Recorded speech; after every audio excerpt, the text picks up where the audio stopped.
Kaum muslimin, hamba-hamba Allah sekalian yang kami muliakan, Dajjal ini akan memasuki seluruh kota-kota besar di dunia, kecuali Mekah dan Madinah dia tidak berhasil memasuki.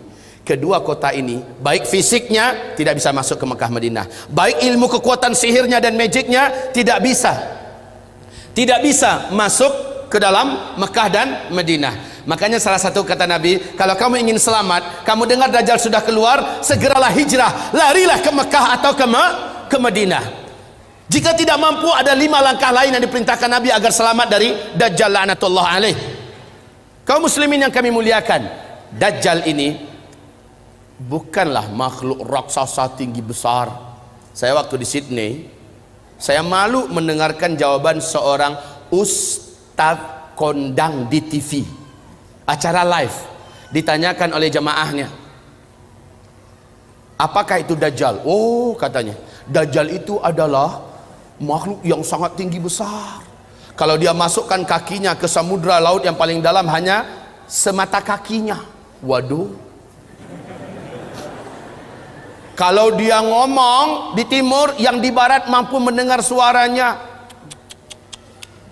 Kalau dia kencing di satu kota, banjir satu kota itu. Malu saya mendengar tuh jawaban, ya Allah. Waktu SD saya sudah dengarkan kayak gitu. Lah ini ustadz level nasional loh, ngomong di TV, jawabannya kayak gitu, ngawur ngaco abis. Lalu sebenarnya Dajjal ini siapa? Rasul mengatakan dia adalah anak keturunan Adam, tingginya seperti kamu dan lebih pendek sedikit,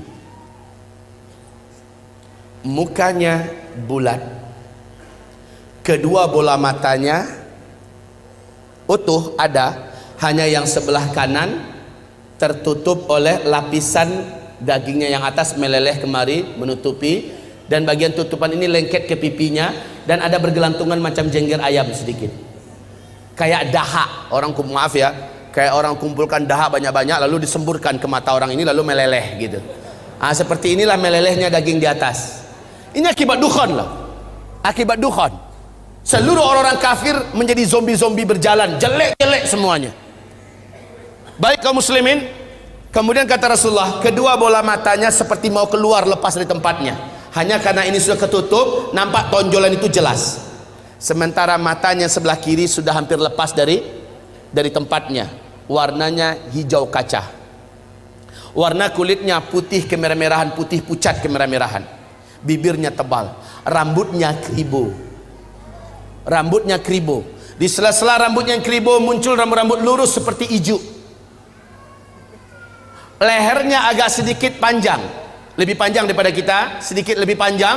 Bahunya mereng, dadanya bidang, full daging, sekel. Rasulullah mengatakan bila ia berjalan, kamu akan melihat kedua mata kakinya saling berjauhan dan kedua jempol kakinya saling berdekatan. Udah kebayang? Seperti ini. Oh, tapi kalau ketemu orang kayak gini jangan dibilang Dajjal.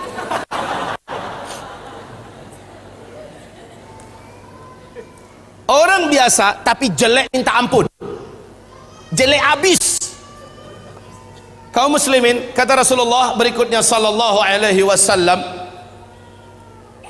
bagi orang yang beriman, yang menurut Allah imannya masih sahih, menurut Allah imannya masih benar, dia diizinkan oleh Allah mampu membaca huruf ka, fa, ra di antara kedua alis matanya. Ada tertulis ka, fa, ra, yaitu kafir. Walaupun aslinya dia nggak pandai membaca Arab, membaca Al-Quran, tapi imannya menurut Allah sahih, dia akan mampu melihat itu. Kalau sempat ke beberapa papasan, dia mampu melihat kafara.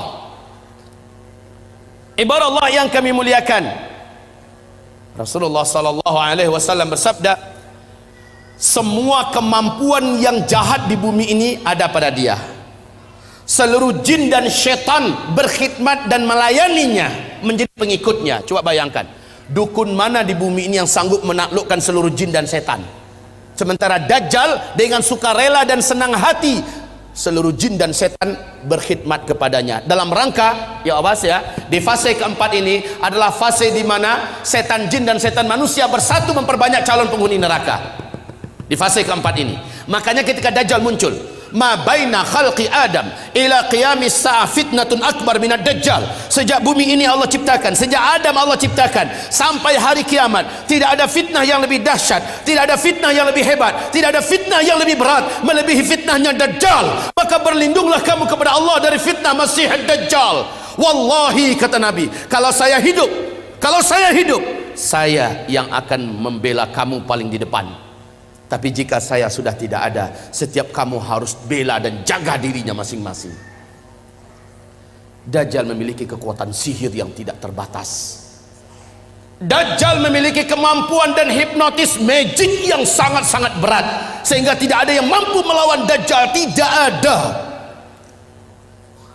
Ibarat Allah yang kami muliakan, Nabi perintahkan ketika kamu dengar Dajjal masuk ke kota-kota kamu, langsung sihirnya menyebar, yang menjadikan seluruh manusia yang juga sudah putus asa dengan beratnya beban hidup, dengan sukarela datang untuk menyongsong di mana titik Dajjal berada.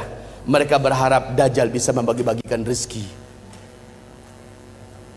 Saat itu kata Rasulullah, wahai kaum lelaki, bawalah istri-istri kalian masuk ke rumah, ikat dia di dalam rumah, tambatkan dia di tiang-tiang rumah kamu. Carilah ibu-ibu kamu, bawa dia ke rumah, ikat kakinya, ikat tangannya, tambatkan dia di tiang-tiang di dalam rumah. Carilah anak-anak gadis kamu, selamatkanlah wanita-wanita kamu, karena sesungguhnya yang paling banyak sujud menyembah Dajjal ketika Dajjal masuk ke kota-kota di bumi ini adalah kaum wanita. Mereka yang paling banyak menyembah Dajjal. Dan kata Rasulullah, siapa yang sempat menyembah Dajjal, maka sampai dia menghembuskan nafas terakhirnya, dia tidak akan pernah lagi beriman kepada Allah, dan dia akan kekal di neraka selama-lamanya. Maka ibu-ibu, pantas kalau Nabi memperingatkan umatnya berulang-ulang, berlindunglah dari Dajjal, berlindunglah dari Dajjal, berlindunglah dari Dajjal. Seluruh dukun satu bumi, seluruh ahli-ahli sihir satu bumi akan sujud menyembah Dajjal. Dengan sihirnya, Dajjal menunjuk ke arah langit. Maka dalam pandangan mata manusia, awan berkumpul berarak dari mana-mana, padahal sudah sekian tahun awan tidak ada di langit. Lalu menurunkan air hujan, padahal hanya Tuhan yang mampu melakukan itu. Dengan telunjuknya, Dajjal menunjuk ke arah tanah yang gersang dan tandus, maka tanah itu seperti memperlihatkan rumput-rumput hijau pun muncul, air sungai mengalir. Dengan sihirnya Dajjal, dia menunjuk ke arah kuburan yang ada, maka seluruh yang pernah mati dan ada di kuburan itu bangkit, hidup dalam keadaan utuh, manusia yang utuh seperti masih hidup dulu, dan langsung berjumpa sang ayah dengan anak, anakku, mak dengan anak, anakku, suami dengan istri, istriku, padahal mereka sudah mati. Ternyata terbongkar rahasianya. Rasul mengatakan itu seluruhnya bukanlah orang yang sudah mati, tapi jin-jin dan setan-setan yang menjelma menjadi orang yang dulu pernah hidup, agar menipu orang-orang yang masih hidup ini. Lalu mereka berkata, inilah Tuhan kita yang telah menghidupkan kami kembali. Akhirnya manusia sujud kepadanya. Sungguh sangat dahsyat, Pak. Orang-orang lemah iman, minim amal soleh, dia akan tertipu. Ingat sekali lagi, siapa yang beriman dengan Dajjal, dia tidak akan pernah beriman kepada Allah sampai dia mati. Dia akan menjadi ahli neraka kekal di dalamnya. Sekarang, apakah tanda-tanda Dajjal akan keluar? Ini penting. Sudahkah ada tanda-tanda itu sekarang? Menurut ibu, sudah ada apa belum? Apa? Sebentar, tolong dibaca hadis yang diriwayatkan, yang diceritakan oleh Fatimah binti Qais radhiyallahu anha. Hadis ini diriwayatkan oleh Imam Muslim dalam kitab sahihnya. Hadis ini diceritakan juga perjalanan Tamim Ad-Dari sebagai seorang kapten kapal dengan 20 anak kapalnya. Mereka diombang-ambingkan oleh ombak laut yang sangat tinggi. Hari gelap, angin sangat kencang, hujan lebat turun, petir menyambar-nyambar. Mereka tidak mampu mengendalikan kapalnya, terdamparlah mereka di salah satu pulau laut Yaman. Satu malaman mereka masih stay di atas kapal. Besok ketika matahari terbit, laut sudah tenang, mereka pun turun ke pulau itu. Kemudian mereka masuk ke dalam pulau, berjumpa dengan seekor binatang, yang binatang tersebut tinggi dan besar, berkaki 4, bulunya lebat hitam. Binatang tersebut dapat berbicara dengan bahasa Arab yang fasih, dan dia memperkenalkan dirinya bernama Al-Jassasah, sehingga hadis ini oleh para ulama ahli hadis disebut dengan hadis Jassasah. Binatang ini ibarat Allah yang kami muliakan memperkenalkan diri. Apa kata Tamim Ad-Dari? Kami ketakutan, kami sangka ini adalah setan wanita yang berwujud binatang ini. Kami takut mau dicelakakannya. Hampir kami lari. Kami dicegat oleh binatang itu. Jangan kalian takut. Saya tidak akan mencelakakan kalian. Apakah kalian datang dari Arab? Kami menjawab, iya. Sudah lama saya menanti kedatangan ada yang datang dari Arab. Sesungguhnya seorang lelaki di kuil tua sana sudah sangat lama menanti-nanti kedatangan orang yang datang dari Arab. Dia ingin mendengarkan perkembangan berita terakhir dunia sekarang. Pergilah kalian ke kuil tua itu, jawablah pertanyaan-pertanyaannya. Maka dalam keadaan takut, kata Tamim Ad-Dari, kami lari terbirit-birit meninggalkan binatang ini menuju kuil tua tersebut. Sampai di kuil tua itu, kami terbelalak, mulut menganga melihat pemandangan yang belum pernah kami melihatnya. Seorang lelaki bertubuh gempal, kedua kakinya dirantai dengan rantai yang teramat sangat berat dan besar, rantai besi.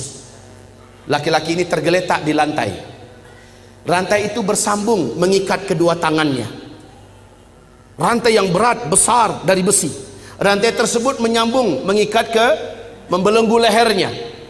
Lalu dia berkata, kalian tidak usah takut.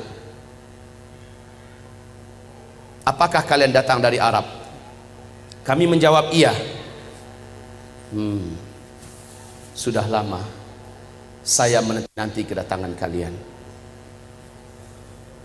Apakah di Arab sudah muncul seorang lelaki yang ummi, mengaku-ngaku menjadi nabi penutup, namanya Ahmad? Kami menjawab sudah. Ahmad kan salah satu nama Nabi Muhammad SAW. Sudah dekat.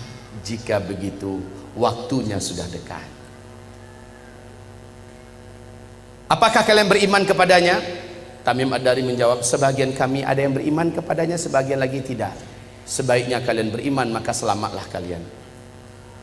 Dia bertanya lagi, dijawab. Dia bertanya, dijawab. Apapun pertanyaannya dijawab. Kemudian pertanyaan yang perlu menjadi catatan kita, sebagai tanda dia ini akan keluar, ternyata dialah Dajjal. Ternyata dia adalah Dajjal. Dia bertanya tentang dua hal. Tentang pohon kurma baisan. Tamim Ad-Dari berkata, apa yang ingin kalian tanyakan? Pohon kurma baisan itu hari ini masih berbuah enggak? Tamim Ad-Dari menjawab, sekarang masih, buahnya lebat. Lihat saja, sebentar lagi buahnya akan habis.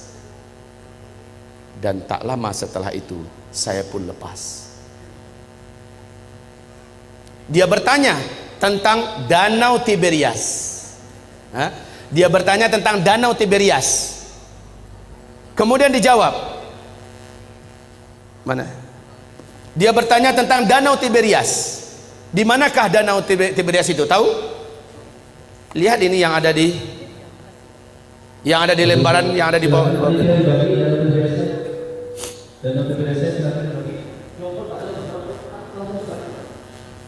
Ini sambil satu Joko Utara Pak, cepat. Brosur dalam Tiberias dan kota ini bisa dikatakan ulang supaya ada lebih orang lebih banyak tahu tentang Tiberias. Yang awal silakan dalam Tiberias, yang bagian panitia brosur dalam Tiberias silakan dibagi cepat.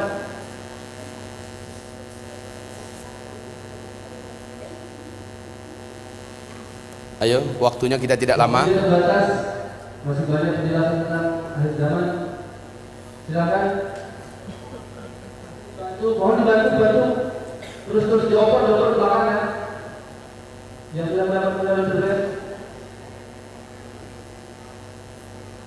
Baik, kaum muslimin, perhatikan tentang Danau Tiberias. Jadi ada dua pertanyaan si Dajjal ini tentang kebun kurma Baisan. Yang kedua tentang Danau Tiberias. Laki-laki ini berkata, apabila buah kurma di kebun kurma Baisan sudah tidak berbuah, awas, saat itu saya sudah saatnya untuk lepas. Ibu tahu nggak, Bu, di mana kebun kurma Baisan itu? Ibu tahu tidak? Bilang cepat enggak. Pura-pura mikir lagi. Bilang enggak selesai. Ya Pak, kebun kurma Baisan letaknya di negeri Syam.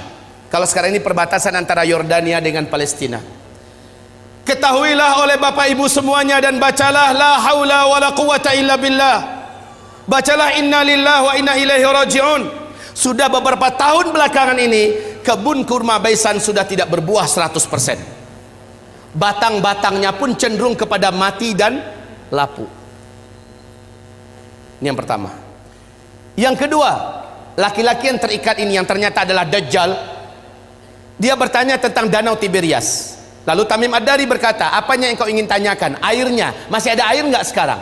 Maka dijawab oleh Tamim, airnya banyak. Dan memang Danau Tiberias ini sejak terbentang bumi tidak pernah airnya susut. Airnya full maksimal.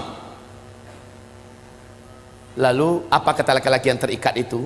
Dajjal ini, nanti kalau airnya sudah menyusut, tinggal sedikit, saatnya saya akan mengelilingi seluruh dunia, saya akan masuk seluruh kota-kota, saya akan kuasai manusia.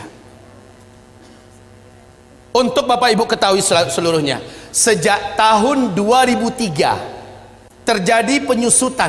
Lalu 2004 pemerintah Israel secara resmi membuat garis merah. Ternyata, perhatikan ini, perhatikan. Ini apa? Bagus, jawabannya jujur. Ini garis. Kalau dia bilang ini danau, terlalu. Ini adalah garis dari permukaan Danau Tiberias, ya. Ini dasarnya. Kaum muslimin, sejak 2003 sampai 2013, sejak 2003 sampai 2013, danau ini telah mengalami penyusutan yang sangat signifikan. Padahal kedalaman danau ini hanya 45 meter saja. 45 meter saja. Ya. Dalam hanya hitungan 10 tahun sudah 16 meter menyusut airnya dari permukaan. 16 meter dari kedalaman 45 meter, maknanya sudah lebih 30%. Coba buka YouTube. Buka YouTube, ada di situ acara televisi resmi pemerintahan Israel menyebutkan kepanikan dan ketakutan mereka yang tidak bisa disembunyikan. Sebab apa? Ini danau, airnya sumber air satu-satunya bangsa Yahudi di Israel. Mereka nggak punya sungai, mereka nggak punya mata air yang lain, cuma ini. Di sini untuk air minum, air cocok tanam, air mandi, segala-galanya dari sini sumbernya. Dan sekarang air itu menyusut. Kaum muslimin yang kami muliakan, 16 meter sudah seperti ini posisinya.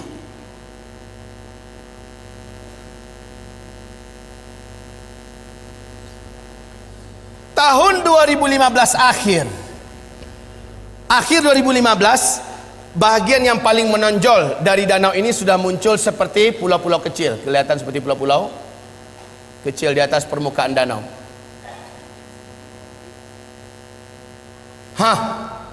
Kondisinya sekarang semakin menyusut. Awas, inilah yang menjadikan Syekh Abdullah bin Abdul Aziz bin Baz, mufti dan ulama besar Arab Saudi, sampai menangis ketika diberitakan kabar tentang perkembangan Danau Tiberias. Lalu apa kata beliau? Hadza zamanu khurujid dajjal. Inilah dia zaman kita, zaman saya, zaman tuan-tuan dan puan-puan semua, zaman bapak ibu dan zaman anak-anak kita masih hidup. Makhluk terlaknat ini akan keluar, Dajjal. La haula wala quwata illa billahil aliyil azim. penyusutan air ini sangat signifikan. Kecemasan dan ketakutan tidak dapat disembunyikan. Lihat gambarnya. Lihat ini. Dulu airnya masih tinggi. Gambar ini diambil dan kita cetak tahun 2013 ya. Tahun 2013 yang ini. Kondisi sekarang udah beda lagi. Baik kaum muslimin, yang belum kebagian tolong dibagi. Kalau enggak nanti minta ambil di luar. Ini kami benarkan untuk dicetak banyak. Silakan cetak banyak-banyak agar umat tahu. Ini dilihat dan hadisnya sangat jelas, fakta yang tidak dapat disembunyikan, enggak bisa ditutup-tutupi tentang keluar saat dekatnya keluarnya Dajjal.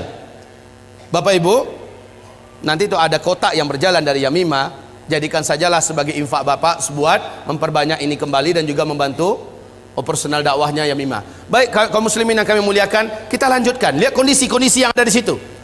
Ini tahun 2013, 2015 sudah semakin menyusut. Sudah semakin susut airnya. Sekarang negara-negara besar dunia sudah membuat simbol-simbol penyambutan kedatangan Dajjal. Seluruh negara-negara besar di dunia termasuk Arab Saudi. Lihat, Arab Saudi di Madinah, luar kota Madinah, sudah membangun istana kerajaan di satu bukit di luar kota Madinah. Ada yang tahu? Ada yang pergi umrah, pergi haji? Lihat di sana. Dan kata Rasulullah, Dajjal nanti akan naik ketika dia tidak berhasil masuk Mekah, enggak berhasil masuk Madinah, dia naik ke atas salah satu bukit yang disebut dengan Bukit Khabisha atau Bukit Ba'guk, Bukit Garam. Para ulama sekarang dan orang-orang kota Madinah menyebutnya dengan Bukit Dajjal. Ternyata ketika Dajjal naik ke atas, dia menunjuk ke arah Masjid Nabawi. Dia berkata, itu adalah istana putihnya si Ahmad. Itu adalah istana putihnya si Ahmad. Ini hadis Rasulullah. Dajjal naik ke atas bukit itu dan menunjuk ke Masjid Nabawi dan berkata, itulah istana putihnya si Ahmad. Dalam keadaan geram, dia hantarkan kakinya 3 kali di atas bukit itu. Maka satu kota Madinah gempa. Akhirnya seluruh orang munafik keluar, orang-orang musyrik keluar dari Madinah dan bergabung dengan Dajjal. Itulah hari bersihnya Madinah dari kaum munafikin dan musyrikin. Kaum muslimin, istana putihnya Muhammad. Ketika Nabi melafazkan hadis itu, Masjid Nabawi macam apa bentuknya? Lantainya aja masih dari pasir, tiang-tiangnya masih dari pohon kurma, belum dikasih dinding. Lotengnya saja, atapnya saja masih dari pelepah kurma. Tapi ketika Dajjal mengatakan itulah istana putihnya si Ahmad, maka lihat keadaan istana putih itu enggak dengan Masjid Nabawi sekarang. Seolah-olah gambaran yang diceritakan oleh Rasulullah tentang ucapan Dajjal terjadinya di masa kita. Ya Allah ya Rabb. Baik kaum muslimin, selanjutnya Rasul bersabda, lihat nanti di kitab kita, tentang hanya seorang bocah remaja lelaki yang Dajjal tak kuasai. Dajjal tak mampu menaklukkannya. Kalau dia ketemu sama orang, ini orang pasti takluk. Sihirnya pasti merubah orang ini. Kemampuan magicnya akan menjadikan orang ini tersilap. Lalu hipnotisnya bisa merubah orang ini. Cuma remaja lelaki ini nggak bisa. Rasul berkata, saat dia lihat remaja itu tetap berdiri tegar di atas kedua kakinya dan dadanya membusung, dia tidak mau sujud kepada Dajjal. Dajjal mendatanginya. Kenapa kamu tidak sujud kepada saya? Seluruh manusia menuhankan saya dan mereka mengakui saya adalah Tuhan. Sujud kamu. Tidak, kata remaja itu. Engkau adalah makhluk Allah. Kening ini hanya sujud untuk Allah sang Khaliq. Kami tidak akan pernah mau sujud kepada engkau. Maka Dajjal marah, kata Rasulullah. Dia jambak rambut remaja ini, kemudian tangan kanannya memegang gergaji, dibelah duanya kepala ini. Dalam keadaan hidup-hidup dibelah duanya. Seremaja sakarat, terbelahlah kepalanya, meninggal dunia dalam keadaan bertauhid. Terbelah sampai ke lehernya dan ke dadanya, dia pun terjatuh, darah bersimbah di lantai. Dia menjadi mayat. Dajjal mengelilingi 1 kali putaran sambil membaca mantra-mantra khusus. Setelah itu Dajjal menunjuk ke arah mayat remaja laki-laki ini. Qum, bangkitlah kamu, hiduplah kamu. Kalau selama ini Dajjal hanya dengan permainan sihirnya Tapi kali ini memang betul-betul Allah izinkan Dajjal bisa menghidupkannya kembali. Dan Allah izinkan tubuh yang tadi terbelah kembali bertaut. Bukan ilmu rawa rontek ya. Kembali bertaut, bersatu, dan kepalanya juga. Kemudian remaja ini bangkit. Bangkit, darah yang tadi di lantai masih bergenang. Tubuh yang tadi berlumuran darah masih saja basah dengan lumuran darah. Tapi remaja ini sudah utuh dan dia berdiri seperti awal. Dajjal bertepuk dada dengan sangat bangga memperlihatkan kepada pengikutnya, kalian lihat semua, saya sudah matikan dia dan saya sudah hidupkan di depan mata kalian semua. Makin mantap iman mereka. Sementara si remaja ini lain lagi. Loh, ente kenapa masih belum sujud pada saya? Saya sudah buktikan pada ente, saya adalah Tuhan ente. Sujud, kata Dajjal. Sorry Jal, justru dengan yang kamu lakukan pada saya sekarang makin memantapkan iman saya. Kamu asli Dajjal. Saya baca hadis Rasulullah, Dajjal akan membunuh seorang lelaki yang tidak mau, seorang remaja lelaki yang tidak mau tunduk kepadanya, kemudian menghidupkannya kembali. Tapi ada lanjutan dari hadis Nabi, ente tak akan mampu lagi membunuh saya kali kedua.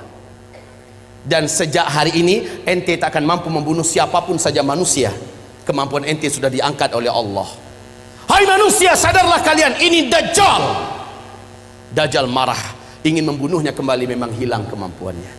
Nah, kaum muslimin, hamba-hamba Allah yang kami muliakan, remaja lelaki.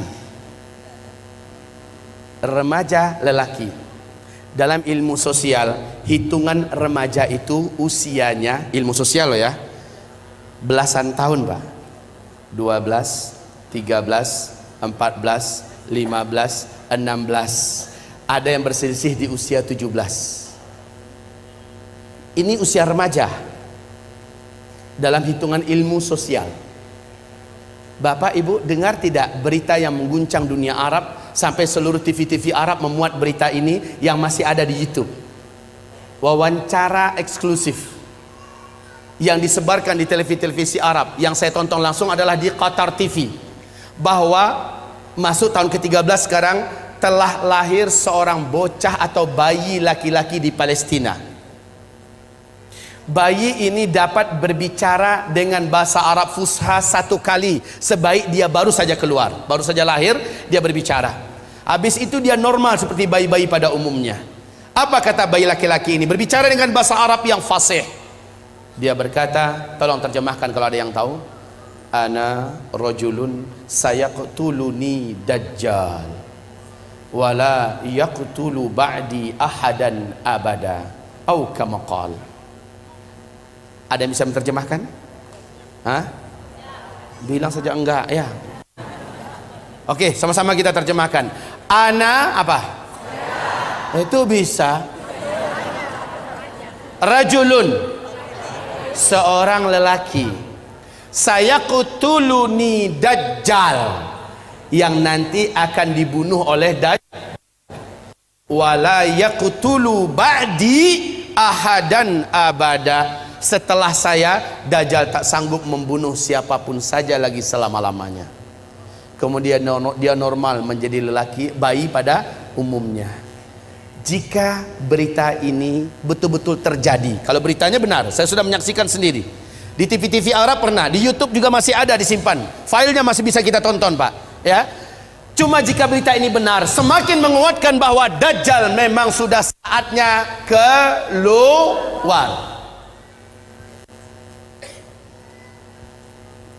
Yang sangat menakjubkan, Dajjal nanti akan keluar, kata Rasulullah SAW, di tengah-tengah kaum Yahudi Asbahan. Asbahan ini di mana? Iran. Asbahan ini adalah Iran. Dajjal akan keluar di tengah-tengah Yahudi Asbahan, dan bersamanya ada 70.000 tentara elitnya Dajjal dari Yahudi Asbahan. Berita untuk Bapak Ibu semua sekarang terbaru bahwa di Asbahan sudah terkumpul 70 lelaki yang tegap-tegap, muda-muda, dengan pakaian khas Yahudi, dan mereka sudah membuat senjata-senjata manual dari besi-besi terbaik di dunia berjumlah 70.000 orang.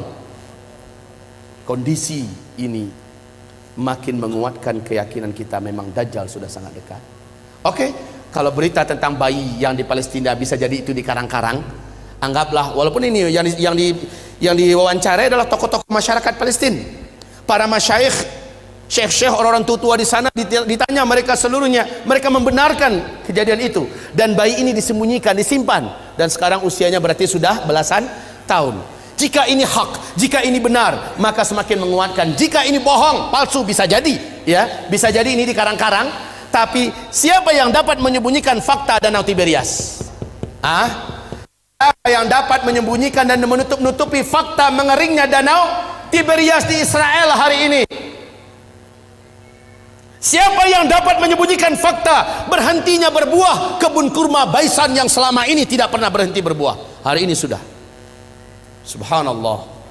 Kaum muslimin, sangat dekat Dajjal ini akan keluar. Dajjal berapa lama? Enggak lama.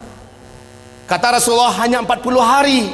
Setelah dia lepas, dia hanya berumur 40 hari. Satu harinya yang pertama kamu hitung 1 tahun. Satu hari kedua kamu hitung 1 bulan. Satu hari ketiga kamu hitung 1 minggu. Hari-hari yang tersisa yaitu 37 sama dengan hari-hari kamu biasa. Maka kalau ditotal setahun 2 bulan 2 minggu saja, Dajjal pun habis. Siapa yang menghabisinya? Inilah tanda besar kiamat yang ketiga.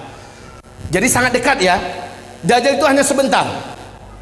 Yang ketiga adalah turunnya Nabi Isa alaihi salam. Turunnya Nabi Isa alaihi salam. Di mana turunnya? Di Suriah, di Damaskus, di Masjid Putih yang ada menara putihnya. Dan menurut Syekh Al-Hafiz Ibnu Katsir, dianya adalah di Masjid Jami' Amawi, masjid peninggalan dinasti Bani Amawiyah yang ada menara putihnya, dan itu di Damaskus. Masjid itu sampai hari ini masih utuh, menaranya masih oke. Allahu Akbar. Jadi Nabi Isa turun nanti di Masjid Jami' Amawi, bukan Isa Habibullah yang di Jombang. Ngaku-ngaku Nabi Isa. Kalau ngaku Nabi Isa, tolong suruh cari Dajjal, karena kerjaan Isa yang pertama membunuh Dajjal. Nah ini kaum muslimin, ketika Isa turun, khalas. Perlu diingat, Al-Mahdi terkepung. Al-Mahdi itu, ini Al-Mahdi kan menjadi raja, menjadi khalifah di sini. Dia keluar setelah Dukhan.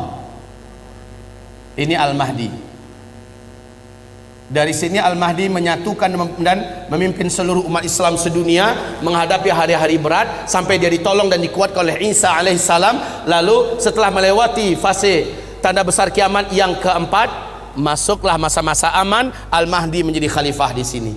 Jadi kaum muslimin yang kami muliakan, Al-Mahdi sedang dikepung oleh Dajjal. Dajjal sudah selesai menaklukkan seluruh dunia. Dajjal sudah selesai memurtadkan banyak manusia.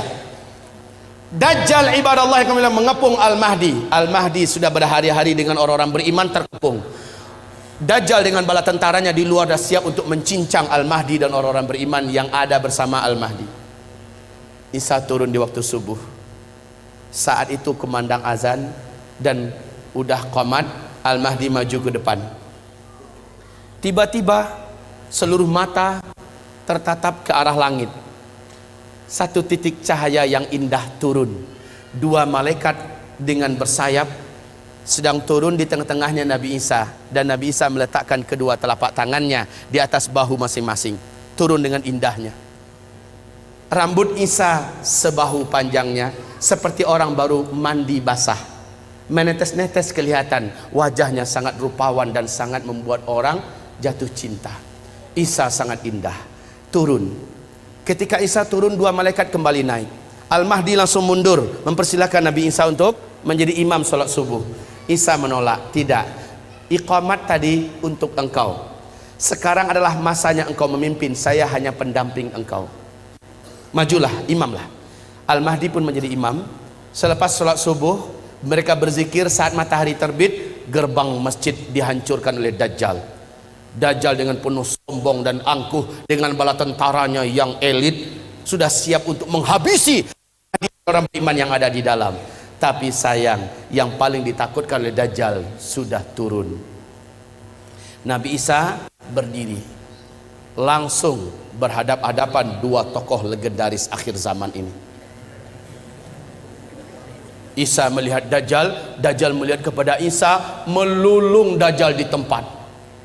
Melulung kesakitan seperti orang sakaratul maut. Sebab apa?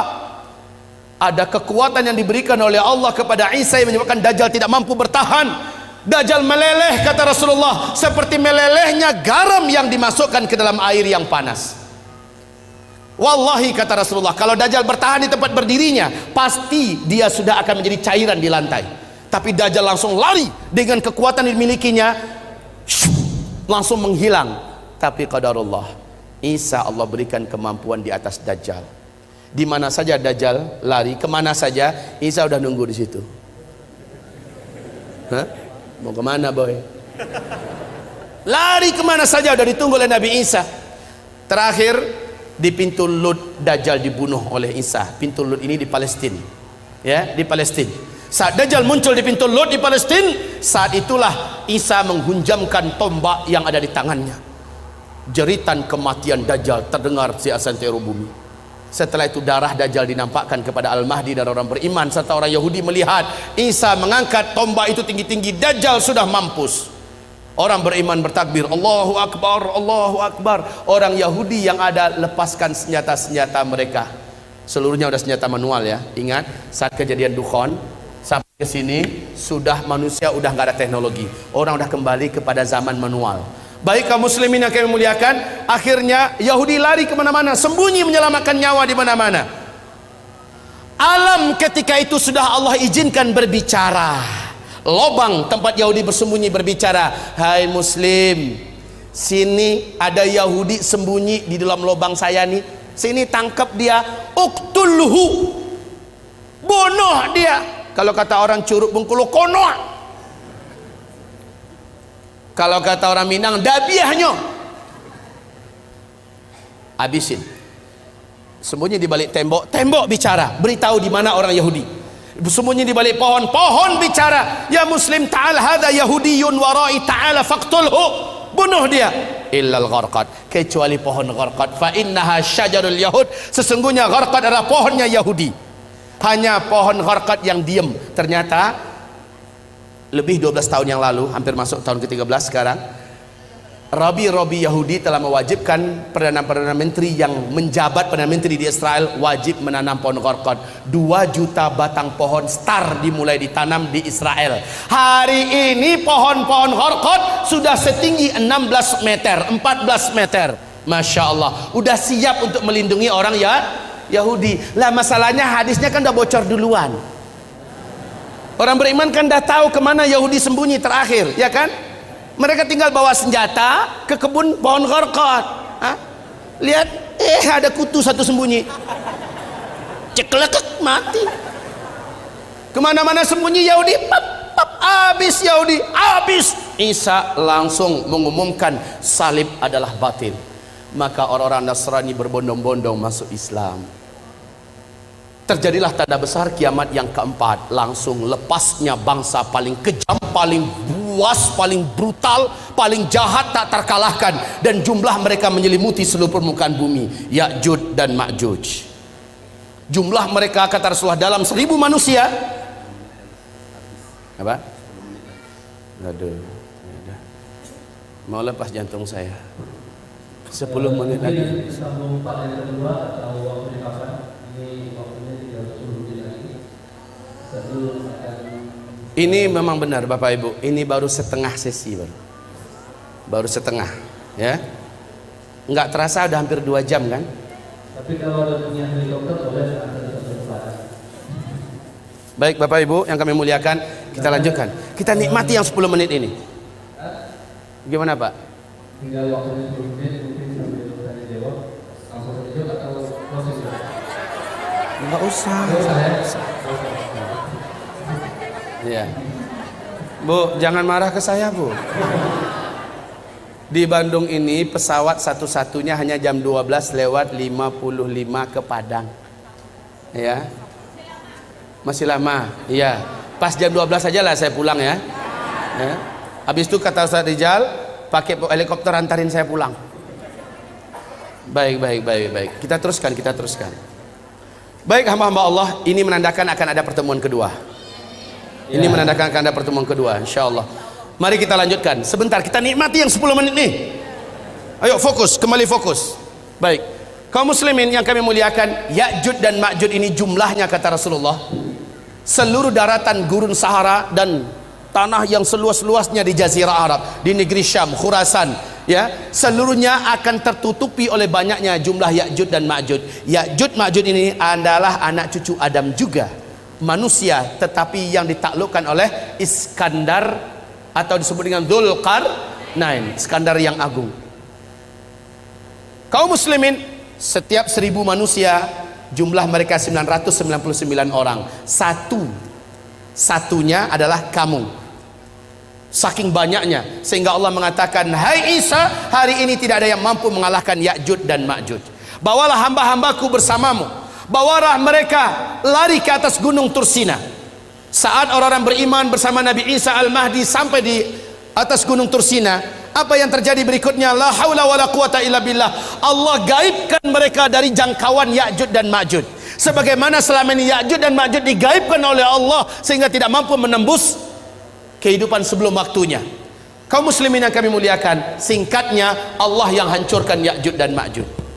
Sehabis itu baru manusia masuk masa-masa aman. Cuma masa ini tidak lama kata Rasulullah. Masa ini hanya berlangsung dari 7 tahun. Ini adalah masa Al-Mahdi memimpin.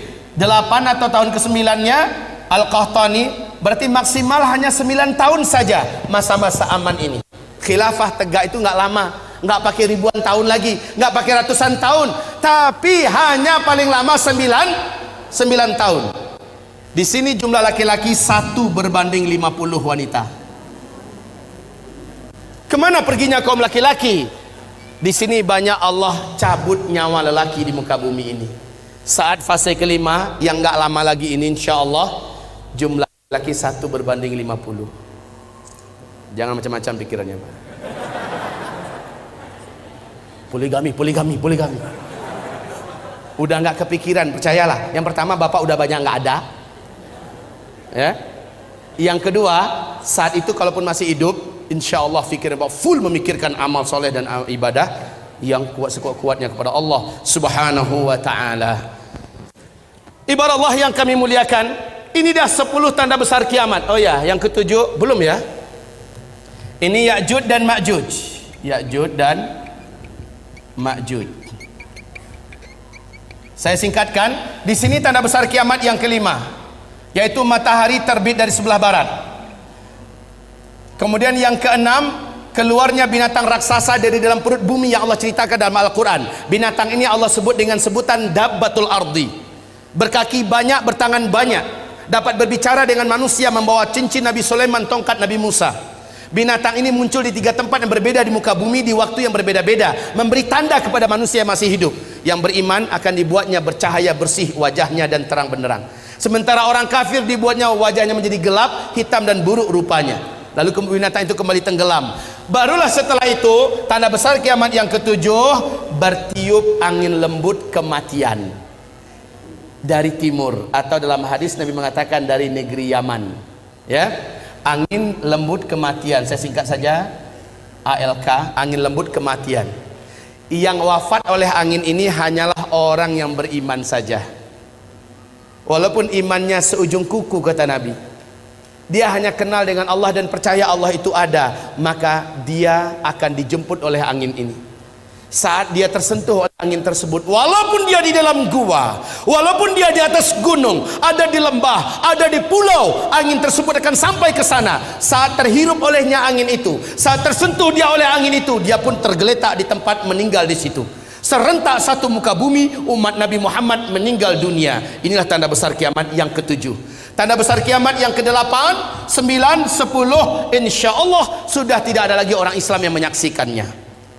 Maknanya kiamat besar, kehancuran alam semesta tidak akan pernah disaksikan oleh umat Islam, alhamdulillah, kecuali orang Islam yang gagal menyelamatkan imannya ketika Dajjal keluar. Peluang ini akan ditemukan, mungkin ada. Apa tanda besar kiamat yang ke-8? Yaitu tenggelamnya seluruh daratan bumi di sebelah timur, Australia, New Zealand, Indonesia, Malaysia, Brunei, Singapura, Thailand, Filipina, Jepang, Cina, India, Pakistan, yang seluruh negeri Asia Tengah, bahkan Rusia tenggelam seluruhnya masuk ke dalam bumi. Tanda besar kiamat yang ke-9 langsung menyusul. Seluruh daratan bumi sebelah barat tenggelam masuk ke dalam laut, yaitu Brasilia, Amerika Serikat seluruhnya, Afrika, Eropa, ya, seluruhnya, Suriname tenggelam masuk ke dalam laut. Yang tersisa adalah satu ketul bumi, ya. Yang tersisa adalah satu daratan bumi yang ada di Timur Tengah. Nah, inilah dia, Jazirah Arab dengan Syam. Hanya ini yang tersisa. Jazirah Arab ini adalah Yaman. Ini adalah Yaman, daratan paling bawahnya. Kata Rasulullah, tanda besar kiamat yang ke-10 adalah dari daratan negeri Yaman, dari dalam perut buminya muncul api yang teramat sangat besar dan kuat, panas setinggi-tinggi gunung, dan paling rendah itu setinggi bukit. Api ini muncul yang menyebabkan orang-orang yang masih hidup di daerah ini kepanasan, dan seolah api ini akan mengejar mereka. Mereka lari sekencang-kencangnya menuju ke Syam. Saat seluruh manusia sudah bersatu dan berkumpul seluruhnya di negeri Syam, barulah malaikat Israfil meniup sangkakala yang pertama. Kiamat besar dimulai. Untuk pemberitahuan kepada Bapak Ibu, buka YouTube, lihat di Yaman hari ini sudah ada satu fenomena alam yang menakjubkan dan menakutkan. Sudah ada satu kawasan area yang panas seperti di seperti lumpur Sidoarjo. Panas, tapi bukan lumpur yang keluar. Saat didekati oleh para pakar dan ahli bumi, ditemukan banyak lubang-lubang dan rekahan tanah. Dilihat dari dekat, ternyata di dalam lubang itu ditemukan gelombang tekanan api yang lahap-melahap antar sesatu dengan yang lain. Sudah mulai Allah lakukan start pemanasan. Isyarat bagi manusia udah dekat loh.